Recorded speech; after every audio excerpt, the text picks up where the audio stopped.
CR101radio.com, podcasts, and more.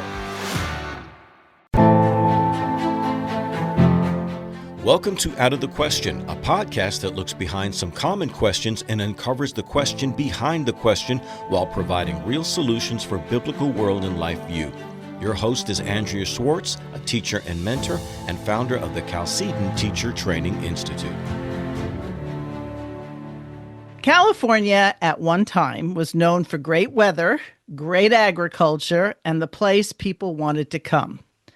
Not so much anymore. It has been the scene of massive migration out of the state as a result of a political system that is anything but conducive to families, businesses, and good sense.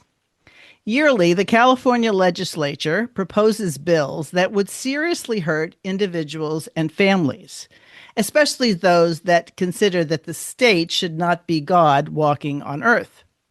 As a result of this, Family Protection Ministries was begun in 1986 by Roy Hansen as an organization dedicated to researching and combating such legislations and informing people in order to take early action. They were the watchmen on the wall. There have been significant victories over the years. When Roy Hansen retired, Family Protection Ministries was placed in the hands of Nathan Pierce, who had worked with Roy over the years, Nathan himself being a homeschool graduate, and he has been in this role since 2002. I've interviewed Nathan before. My regular listeners might remember that in 2021, in podcast number 150, I asked him the question, who is protecting the family? Now, I advise people to go and listen to that because there's good information in that conversation that won't necessarily be repeated here, but it's worth knowing about.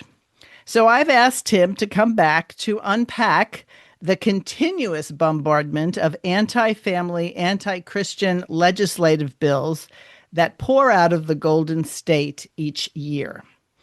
Nathan, thanks for joining me today in the midst of a very busy schedule. Thanks for having me. I'm glad to be here.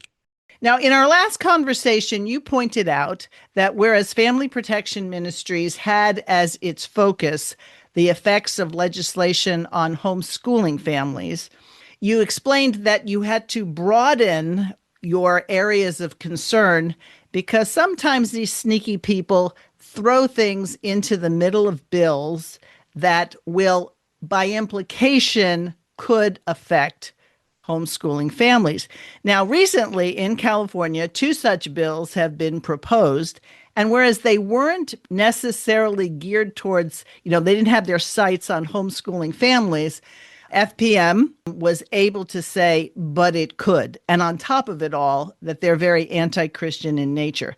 So most people who listen to this podcast probably do not reside in California. So if you could give a little bit of background on the charter school bill and then AB 495, because as the saying goes, what happens in California often drifts east. Sure. So starting with AB 84, the charter school bill, this bill is just sort of what I call the latest in a long line of new restrictions on what was once a very different education structure than we see today in California charter schools.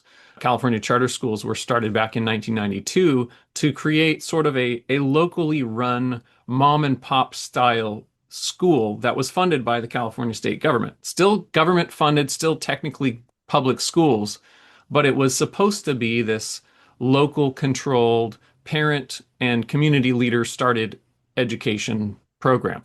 And that went on, and year after year, we saw more and more restriction on what that looked like to make it more everyday, more like the traditional campus public schools that we all know. And so this AB 84 is the latest restriction on that, and it really goes after 2 things. One is the issue of where is the money going and is it being used for what we said that it was supposed to be getting used for, which that by itself is something that has been changing quite a bit over the years because they want to keep tightening down on where their money goes. It's reasonable to set parameters for where the money's going and make sure that it gets used that way and not misused. And there's a lot of misuse of government funds in charter schools, so they're trying to crack down on certain aspects of that. The other part of the bill actually goes after what we often refer to as teachers or tutors or vendors, people that get paid by charter school funds, and they have to be certified by the state as a vendor, a qualified vendor, to be allowed to be paid by a charter school as a teacher or tutor. And so the way that AB 84 was going to go about this originally was to say, no, every single vendor has to be a certified teacher, which is even more strict than what the traditional public campus schools have, because there's a whole bunch of teachers in the traditional public schools that are not certified teachers. And that has come about largely by sort of the crisis that California is in with the teacher shortage, and emergency after emergency situation comes up where we need more teachers, so let's just sign a whole bunch of people in under this emergency provision.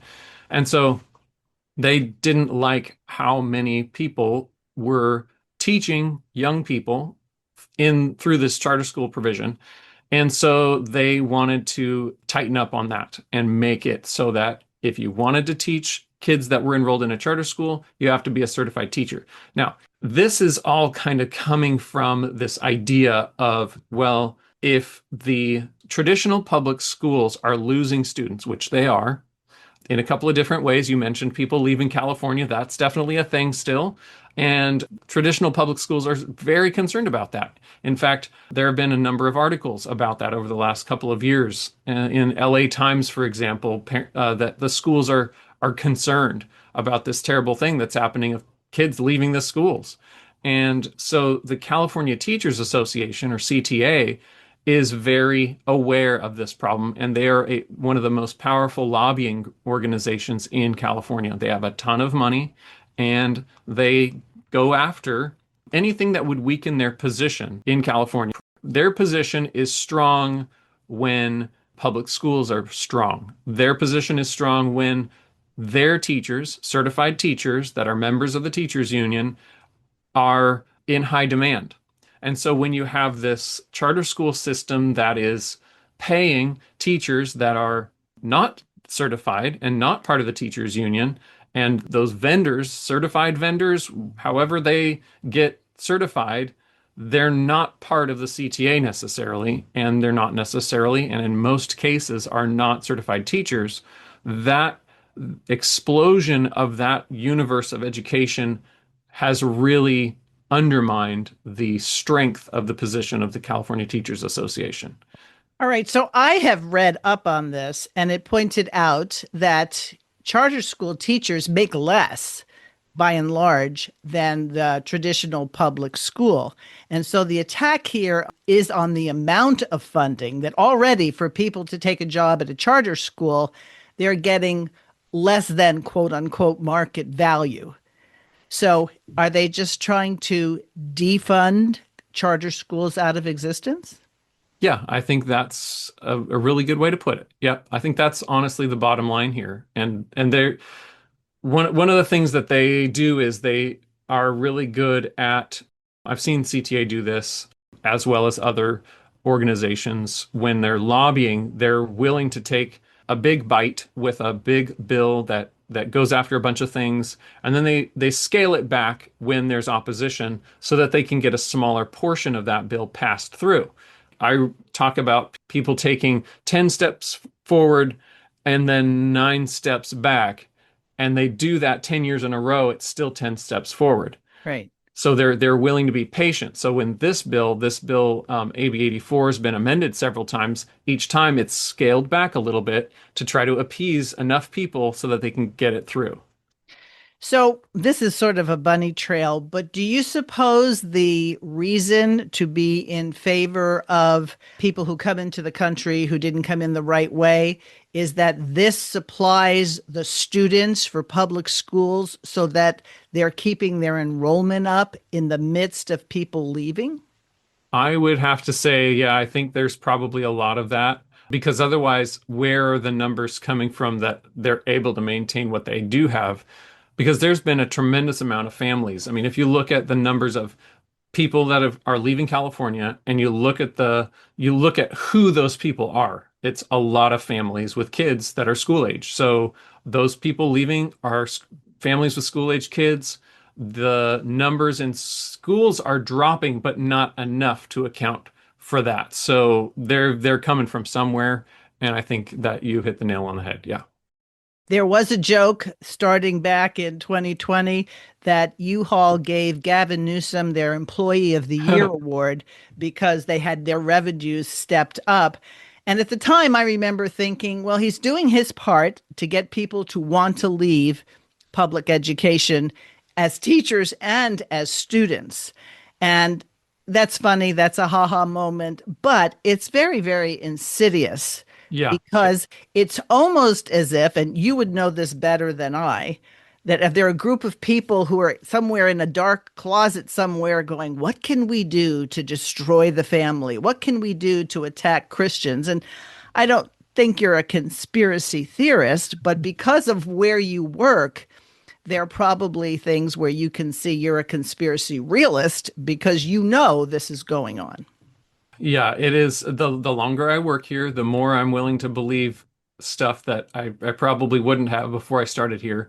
And I think there's a lot of groups of people behind the scenes that are making a lot of decisions and having an impact on a lot of the everyday life things that impact our ability to function in society, whether it's economically or whether it's things like how are the schools going to function. Right. And when you see all the things that happen at school board meetings, when people actually say, we don't want this, this is not what we're signed up for, oftentimes those parents are silenced. And we've seen in some cases arrested because they dared to object to something which, let's face it, Nathan, 30 years ago, people would be saying, what? Yeah. You're having Yeah, a discussion absolutely. about this? Yeah. That's so true. Yeah. Yeah. And it's interesting how there's, yeah, the discussions at the Capitol in hearings or in floor sessions, those discussions, it's shocking what things we're not talking about with bills going through. I mean, you mentioned all the legislation that comes through here in Sacramento. There's about 3,000 bills on average every year that are introduced, and they go through all these amendments. And there's so many different processes that they go through.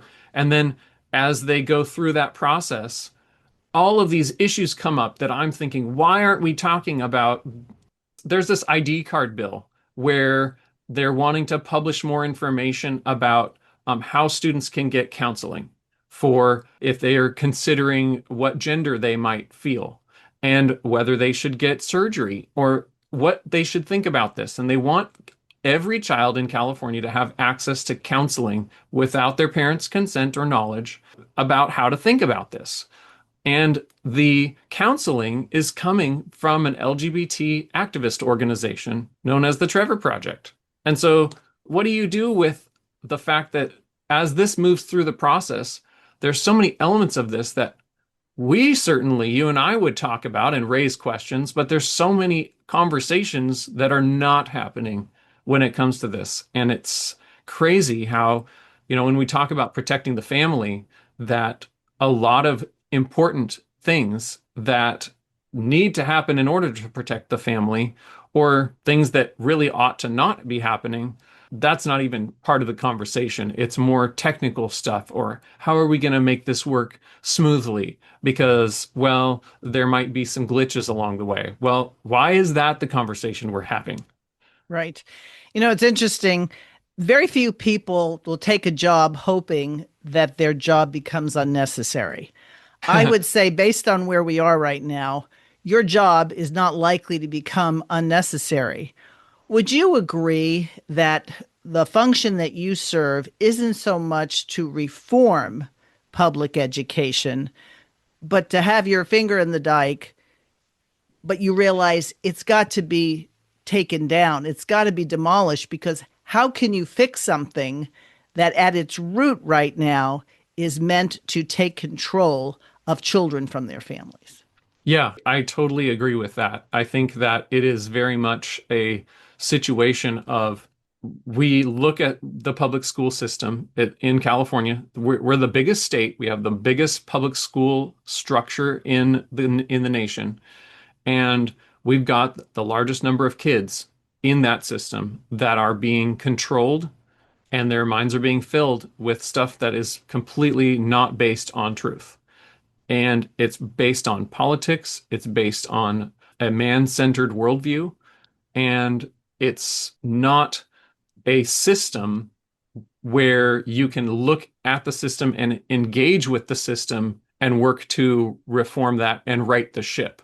The ship is taking itself under. It's pulling itself under the waves. And so when you look at that, you realize there are people constantly scrambling in the state capitol for how to solve this small problem or this small problem with the public school system.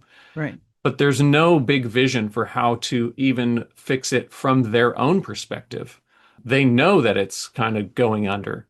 And so whether you are looking at it from a Christian worldview or not, you have to acknowledge that the system is imploding on itself. But that aside, we have to look at what are our options for pursuing a Christian worldview. And first of all, don't put our kids in that system, that's for sure. But also, when we are looking at voting and getting involved in government, we need to recognize, fixing that system is not the answer. It's coming up with a bigger picture solution to America's children, California's children, God's children that he's entrusted to parents. Exactly. Okay, so that was the least known about the recent bills. The one that got lots of press eventually, I don't know at the outset if it did, was AB 495. Yeah. Explain how that bill was written, what the response has been, what the implications of it are, etc. I'm glad we're talking about this now. It's moved through the legislature and has had a couple of amendments. Right now, as it stands, AB 495 takes a piece of code that is already badly written and could be misused easily and makes it worse. It opens there's a crack that allows people to abuse it, and this bill makes the crack wider. So what is that? It allows somebody to fill out a form, and by filling out this form, they're saying, I have been given the authority to take control of a child and make decisions for this child, whether it's medical decisions or education decisions. There's a range of things that this person can do, and that range changes depending on what type of relationship that person has or claims to have. And the only thing that they have to do in order to use this form to exert authority over a child that is or is not appropriately under their authority is they have to check a box that says either, there's two boxes. They can check the box that says, I have permission from the parents to have authority over this child, or I tried to reach the parents and I couldn't get a hold of them. Okay, so I'm going to just stop you there. Yeah. Authorization. What makes, I know it's downloading a form online. Mm-hmm. I know that there's no background check required. I'm not even sure you have to show citizenship, but maybe you do. Who authorizes this? Is this self-authorization? It really is. And I've asked a few attorneys that question too, because I was so baffled by it.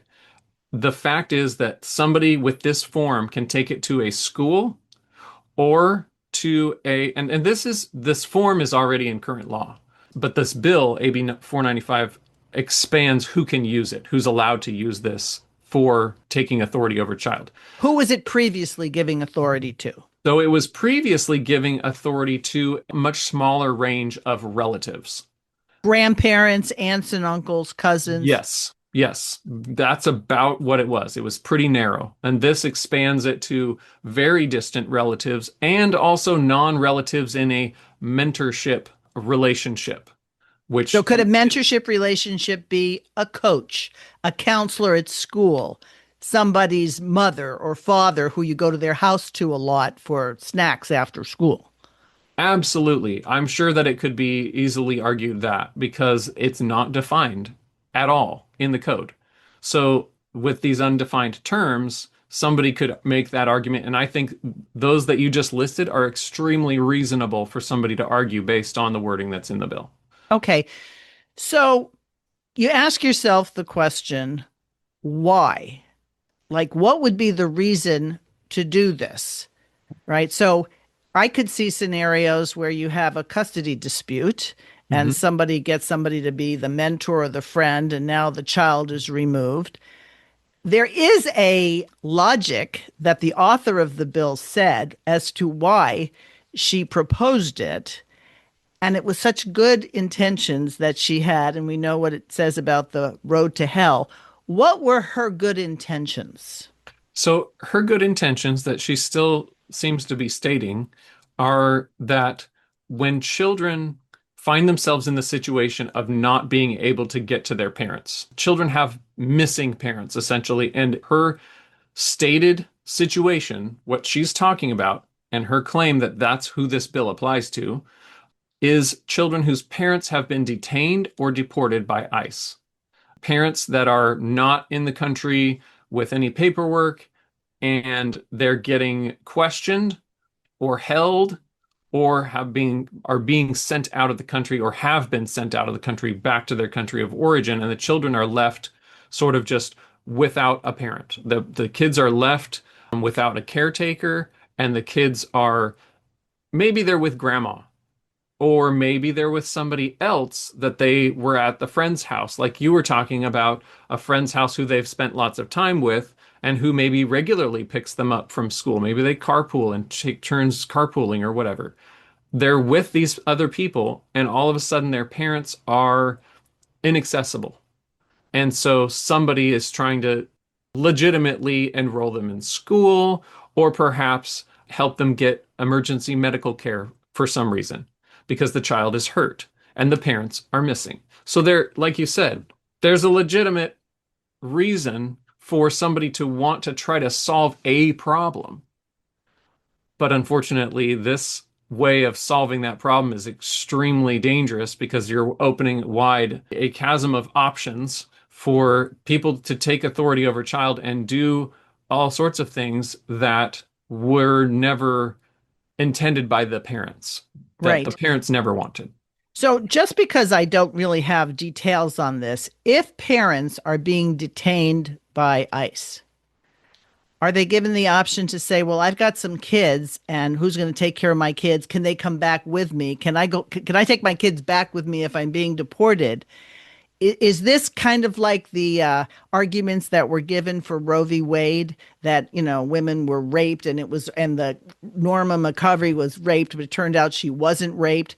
Is this a false flag, or is this a real situation that you have these children now who are roaming the streets homeless? In general, my understanding is that this is not a regular problem brought on by either parents or somebody else. It's a situation where parents do have the right to take their kids with them back to their country, and that they choose not to sometimes, and which is sad. You know, I acknowledge that there's, you know, whatever country they're coming from, if it's so scary there to bring kids back to that they would rather leave them here without a parent, that's a really sad situation. And I Sure. suppose that that could happen, and that's terrible. But this bill and this code section is much broader than that. It doesn't actually say that it applies to that situation at all. That's not actually in the wording of the bill itself. Interesting. It's in the wording at the intro, at the beginning, where it says, here's our findings and here's our reason for this bill. But then when you get down to the bill itself, where the code language is, the language that's actually going into our code, it's not found anywhere in there at all.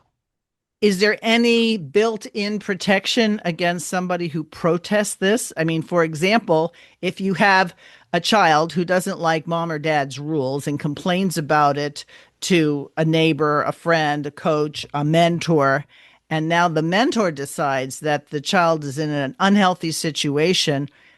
Is there any provision in the bill for the parents to say, no, we object? There is, in a sense, and I say that because the form that we talked about, the form actually says on it that if you lie on this form, you could go to prison because it's a crime to perjure yourself on this form. So, say somebody goes and uses this form, they find a kid, they take the kid to a school and enroll them in a school. Not with the parents' permission. The parents don't want them to do this, but they're there and they're doing it. And the parents could, after the fact, say, hey, what in the world is going on with my kid? Why are they in this school? I didn't enroll them there, and this person had no authority to do this. They never contacted me. And so, oh, this form was filled out and filed with the school. No, that was not appropriate. They'd never tried to contact me, or maybe when they did contact me, I said no. That situation could happen, in which case the parents could go after that other person, the perpetrator, and say, this person violated my parental rights and lied on this form. And so that person could then be prosecuted. And in that situation, maybe the kid's been in school for a day or maybe two or maybe several days before the parent found out if they were out of town or whatever. And then the parent goes after them. They address the situation. The person maybe gets put in jail. And then the child is back with the parents and the parents move on. And the worst that maybe happened in that situation was that the kid was enrolled in a public school and attended classes for a few days, which Okay. I think that's bad by itself, but there's other Right. worse situations. So, two questions. One, could this also apply then to say the child's going to now start living with me as opposed to he's going to go to this school or this, I'm going to pay for certain lessons for him because he really wants it? Could it actually remove the child out of somebody's home? So if the parents are missing, the child could be removed if somebody misuses this form without the parent's knowledge. It could remove them, but if as soon as the parent comes back into the picture and says, hey, no, I have authority over this is my child. I want my child back. Then that becomes a situation where the parent's authority supersedes the missing parent form, Okay. if that makes sense. No, it does. It But- does. But it means the parents have to then get an attorney. They have to Yeah. go to court. Now, is this decided in family court? Is this decided in civil court? Is it decided in criminal court? As far as I know, the initial situation about who has authority over the child has to do with family court, but then the parents could go after them. I believe that it's a criminal offense to lie on that form. And if you're proving that, you're also perhaps proving that there was kidnapping that took place. So that's kind of a big deal too. From my perspective, I mean, the public school enrollment issue is not nearly the worst case scenario for this type of thing, because I think that this opens the door to potentially have people taking a child and taking them to a medical provider and having perhaps a surgery done on a child. And there's potential. I say there's potential because there's a lot of confusing language that's undefined I see. in this code section. And there are, I think, opportunities for somebody to go take a child and perhaps have gender treatment done and or sex change surgeries even. Those are pretty extreme, but I mean, those things, if a parent finds out a day or two later and comes back and says, oh, this just happened while I was out of town, that's a much bigger deal and harder to reverse, I guess, for Right. lack of a better term, than just school. So is this bill specifically designed in a school setting that a child could be removed from school, or is it not limited to a school setting? It's not limited. It's not limited to a school setting. A lot of Okay. people are talking about it in that context, and I suppose it could be used more there. theoretically, but it's not limited in the text of the bill that it has to take place there. So I'm just the average person. Let's make me a well-meaning public school teacher, and somebody comes and presents me with this form. Am I obligated to release the child, or can I say, I want to get a hold of the parents, I want to check this is legal, let's call in a police officer, Yeah. or are they required to release the child? Yeah, and I think this is where it puts school administrators and other people in a really awkward situation, because you are obligated when you get that form to follow what the form says. In other words, release the child to that person that's holding the form and not question them, not even allowed to ask for ID. It's ridiculous. It's so bizarre to me that this has gotten this far. It's requiring people, school administrators, healthcare professionals, to do what the person holding the form is saying you need to do. So the person downloads the form, fills it out. It doesn't have to be approved by anybody. It just has to say, I promise I'm not telling a lie. Right. Yeah. Under penalty of perjury. I understand I could go to jail if I'm lying, but I'm telling you this, so it must be true because I signed my name on this form. It reminds me of how oftentimes now in courts, I swear to tell the truth, the whole truth, and nothing but the truth. Let's take out, so help me God. We're really saying, so help me. Yeah. And, we know people don't lie. I mean, they raised their hand and they Right. swore not to do it. So religious leaders in California, parent groups, last week called people to show up at the Capitol in Sacramento and protest this. The day before they showed up, the bill was put in what's called suspension. Mm-hmm. Was this to avert and say, hey, you guys, I don't know why y'all showed up. It's really not a big deal. What was that strategy on their part? And then the second part of the question is, was the protest effective? Yeah, great questions. So a lot of bills that cost money go into the suspense file. So it's not unusual for it to go into suspense file, but the timing was very suspicious. It went in the previous Thursday was when it was put onto a hearing for that Monday morning before the Tuesday pre-scheduled rally. So that timing was extremely unusual and very suspect from my perspective. So I definitely think that it was done to sort of try to pull the rug out from underneath the rally that was set for Tuesday. Some people did testify on this bill on the Monday morning as it was being heard. I don't know if fewer people came to the rally or not, but there were still a whole bunch of people there.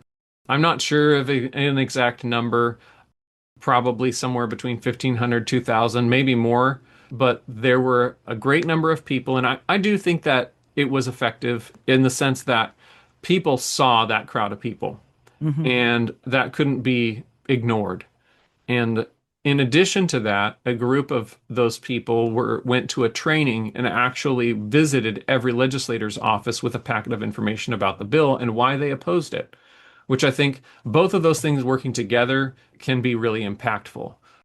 I tend to focus more on the office visits, but really both of them working hand in hand can have a good impact, and also making sure that legislators hear directly from people and that their offices get visited is really important, because they need to know that we're real people and that we care about our families and that this bill is concerning to us and that we're not dumb. We're not misinformed, which is very common that people get labeled as misinformed in order to sort of poo-poo their concerns and push them aside. But this, I think, was done well. There were quite a number of attorneys that actually spoke at this rally, and they expressed very clear concerns.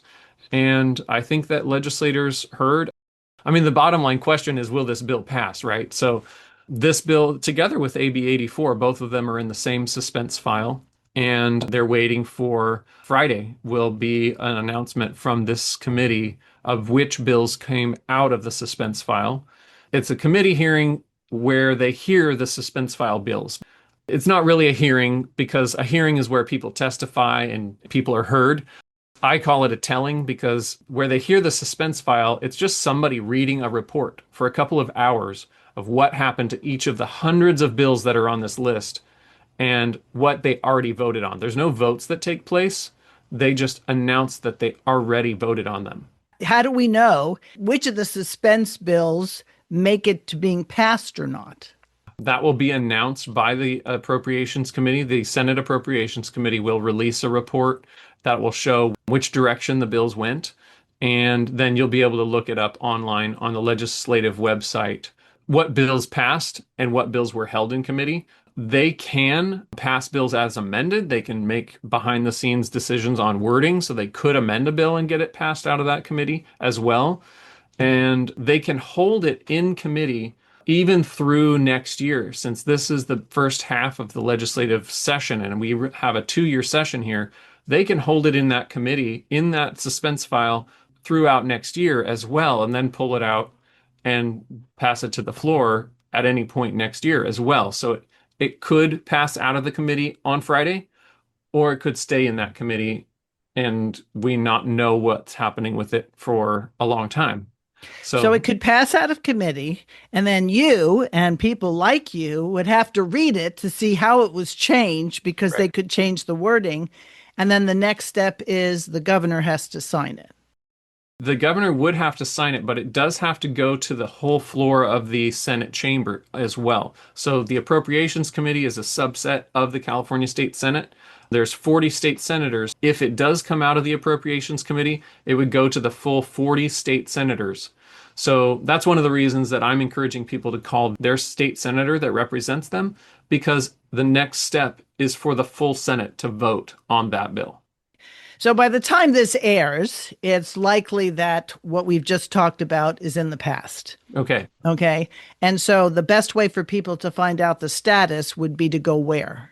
So on the legislative website, if you go to leginfo.legislature.ca.gov, you will find a window where you can type in the bill number AB 495. And you type in that bill number, and you will find what the latest updates are right from the state legislator's website. Okay. You can also get updates from my website. If you go to fpmca.org and click on our bill tracker page, we'll have updates on 495 as well. One prominent minister in Southern California made the outrageous statement, or maybe not so outrageous: if this bill passes, I suggest Christian families leave California. Do you think that was hyperbole, or do you think that he was not overstating the case? I don't know. He may believe that that's what parents should do. I don't think so. I think we should stay and fight this. And I think that if this passes, one of the interesting things about this bill is that it's brought to light a code section that a number of attorney organizations have looked at it recently and said, this looks unconstitutional. And so this bill now exacerbates the problem that was already there and makes this new code section, if it passes, extremely unconstitutional because it violates a fundamental right of parents to direct the care and custody of their children. And that's a violation of the U.S. Constitution, not just California. So there's a number of attorney groups that are already planning on how to fight this in the courts. And so it could very well be stayed by a judge before it even goes into effect, and it could be reversed. So we don't know exactly how this would be put into effect ultimately. If it does pass and get signed into law by the governor, we don't know if it's going to be paused by the courts or even overthrown by the federal Supreme Court or a district court. So it's not time to move out of California. Okay. I mentioned earlier that you look at all sorts of bills. As it currently stands, either with the charter school bill or the AB 495, is there any direct effect it could have on Christian homeschooling families? I would say that AB 84, the charter school bill, doesn't have any specific language in it that directly affects private homeschool families. If there is a Christian family that is using a charter school, it will probably affect them.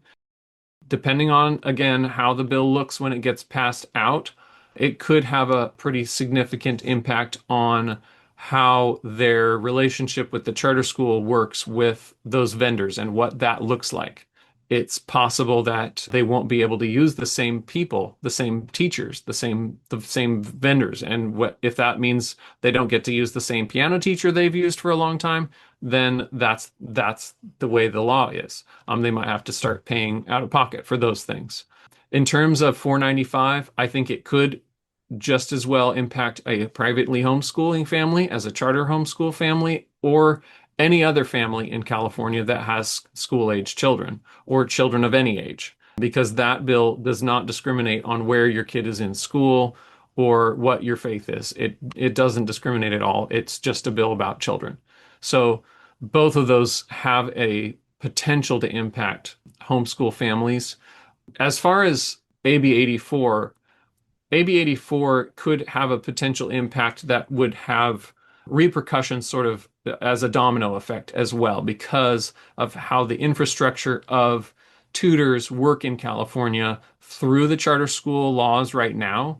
Sometimes students in private homeschool families or even private campus schools are able to work with certain tutors at a certain price because of the way that the charter school laws are written, and people make certain amounts of money through that, and then they offer services to private homeschool families for a different price, possibly a lower price. So if this passes, all of this is sort of up in the air, and so it could change everything. All right, so now I want to get into something that I think probably is most important in terms of those who deem themselves being faithful.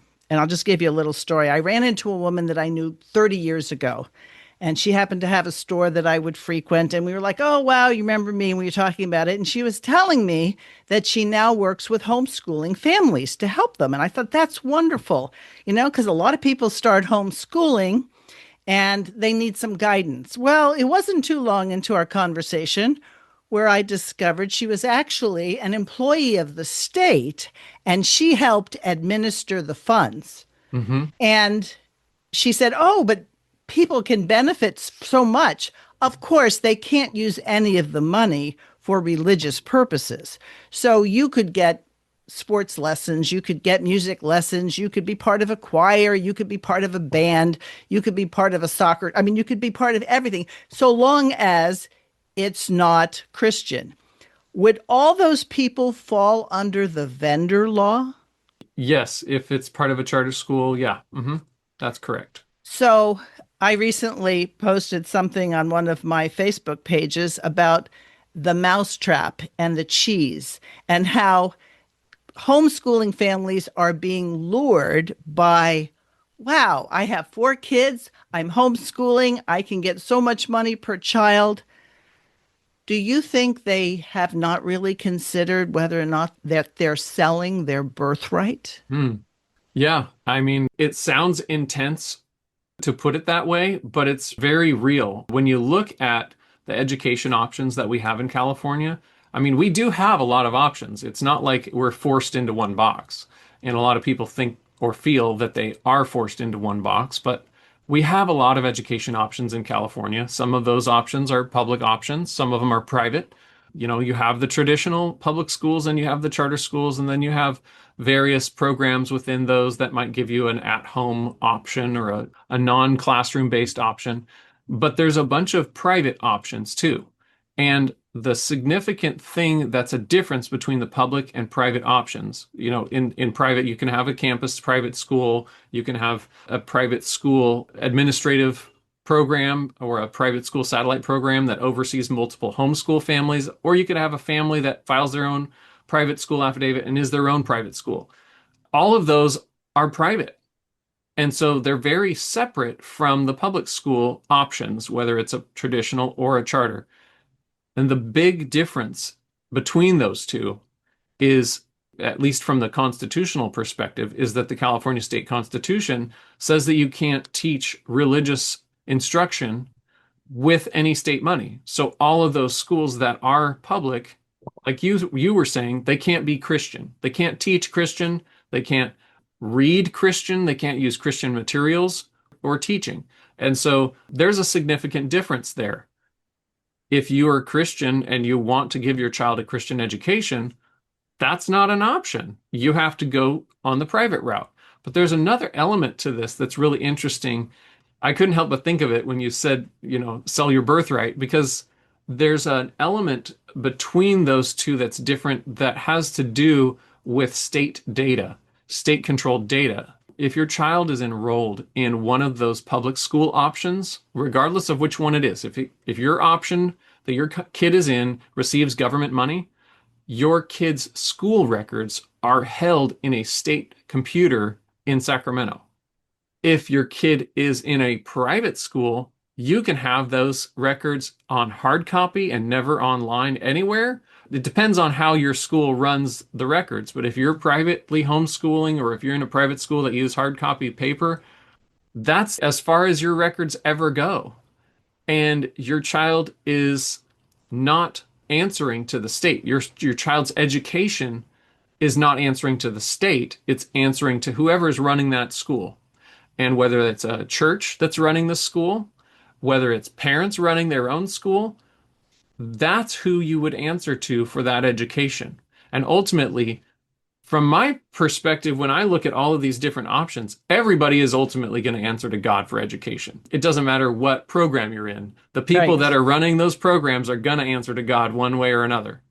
And so parents have the obligation to be aware of that, and they have the responsibility to make the best choice for their kids. And they can in California. Right. I figure you're about the age of my children. Okay. So your parents and I and my husband were homeschooling back in the day. We didn't have these options of, hey, we'll give you some money and you can do this, that, and the other thing. In a lot of ways, these people are more bought than the people who actually enrolled their children, because they're making a bargain. And I try to explain to people, if every child in the state of California, you probably know the numbers. How much does a school get for every child who sits at a desk? Do you know that number? It's somewhere between 17 and 23,000, depending on the district. But yeah. Okay, so that's how much they're going to get. So you come along and you want to homeschool, and they say, we'll give you $2,500. You're just bargaining. You just did a negotiation, and you didn't even end up that well with it, because if they're going to get 17,000 per child, and you just deleted what they $2,500. So you're really selling your soul. And I think that was not a temptation. I'm not saying people wouldn't have fallen for the temptation, but they hadn't figured it out yet, that we're losing a lot of people to this avenue. So here's the question. Do you think homeschooling today is stronger or less strong than when you were being homeschooled? That's a great question. If you look at, it depends on how you define homeschooling, probably. Private homeschool families, I think, are very dedicated today. And when I was growing up, pre-charter era, there wasn't that temptation like you're talking about. But once the charters started coming in, you started to see the divide, and you started to see people going one way and some people going the other way. People staying private and staying in control of their children's education, and other people taking the funds and saying, well, I'm willing to sacrifice a little bit to submit to the state to get that money to make it easier. I mean, you still see the same division, but I think it's a little bit harder in today's world to stay private because of whether it's economic concerns. It's probably harder to live economically today than it was, especially on one income, compared to, 30, 40 years ago. And it's certainly harder now to be hearing all the time, hey, why don't you just join this and you'll get $2,500 or a free computer or free horseback riding lessons or whatever the thing is that somebody is trying to encourage you to get for free. When I had this conversation with the woman and I found out about it, I said, so part of the state is paying you to negotiate this deal. And she got very red in the face and everything else, and our conversation quickly ended. But when all was said and done, it came down to the fact that once I realized how many people are co-opted, and the thing about co-opting people, they're much easier to control. Yeah, it's so true. And that bargaining, unfortunately, it's a very big part of our education culture in California, and it's sad to see how much of it is happening at the state level, but on a case-by-case basis, parent by parent, the state is offering this carrot and saying, "Come on over here," and luring people into this system that really has a anti-God mentality, that has an education that is not at all honoring to God. It is not fulfilling God's even definition of education or getting wisdom. Right. So when you talk about the things that these payouts, these buyouts will allow people to do, that gives an assumption that there are areas of life that shouldn't be governed by God's word. Right. So I guess so long as the horse, if it's horseback riding lessons, isn't a Christian horse, that would be okay. But if you go to somebody who's going to basically instill and say, well, biblically, this is how you should treat an animal because the Bible says blah. So in essence, if it were really doubled down on, you could go nowhere, because people think that the worst part about public education is the bad stuff. They think drag queen story hours, they think Right. transgender, but they miss the fact that children are not being taught the truth. Right. Yeah. The big thing is the absence of the truth. It's the foundation for everything they're being taught is no foundation at all. It's just mush. It's the sand that was under that house that Jesus talked about. And when you look at the difference between a Christian education and a non-Christian education, it's either you have truth or you don't. Everything goes in the public school system. They don't even care. Almost everything. Almost everything. Everything but truth. Yes. You can't assign a truth value. Yes, yes. All right. So back in the day, you worked with Roy. And in the previous podcast, again, which I hope people listen to, you said you kind of came in wet behind the ears and some experience and some mentoring and some perspectives. You realized that you were going to be in this for the long haul. And I always appreciate people who have families who are in this fight, because regardless of anything else, you're not doing this just out of the goodness of your heart. You've got kids and you have the prospect of grandchildren and great-grandchildren. Do you have people now that are eager and presenting themselves to say, I want to do what you're doing? Yeah, that's a great question. And I think it's an important one in order to continue this work to the next generations. I think my desire is to see this work continue on. Like you said earlier, it's not exactly a job where I'm working myself out of one. It's going to be here. So I do have young people that we are training. My kids are certainly involved. My oldest daughter works here at my office, and she helps manage some of the interns as well as helps with a government class that I teach. We have students that come to the government class, homeschool students, whether they take it in person or online.